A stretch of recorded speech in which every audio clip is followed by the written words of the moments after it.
নদিয়ার ভাতজাংলার বকুলতলা পাড়ায় গেঞ্জির ছাট কাপড়ের দোকানে বিধ্বংসী আগুনে ভস্মীভূত হয়েছে গোটা গোডাউন। জানা গিয়েছে গতকাল রাত 2টো নাগাদ আগুন লাগে। পরে পার্শ্ববর্তী বসতবাড়িতে আগুন ছড়িয়ে পড়ে, তবে দমকল কর্মী এবং এলাকার মানুষের চেষ্টায় প্রতিরোধ করা হয়।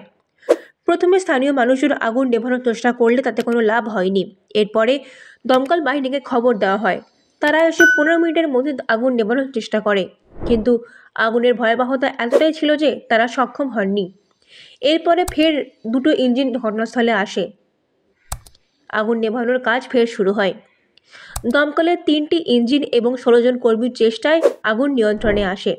জানা গিয়েছে দমকলের কর্মীরা এখনো ডাম্পিংয়ের কাজ করে চলেছেন।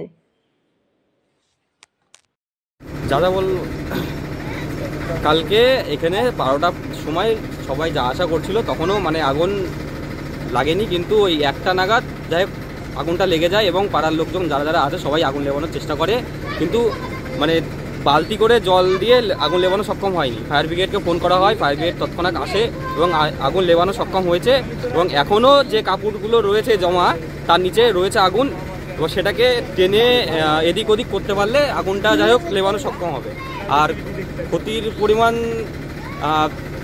2.5 লাখ থেকে 3 লাখ মতো হয়েছে, কারণ কতটা মাল ছিল সেটা আমাদের তো আন্দাজ ঘরপর দিয়ে এরকম একটা ক্ষতি। তোমার নাম? আমার নাম অমিত সরকার। তোমার কারখানাটা কি তোমাদের? কারখানাটা আমাদের।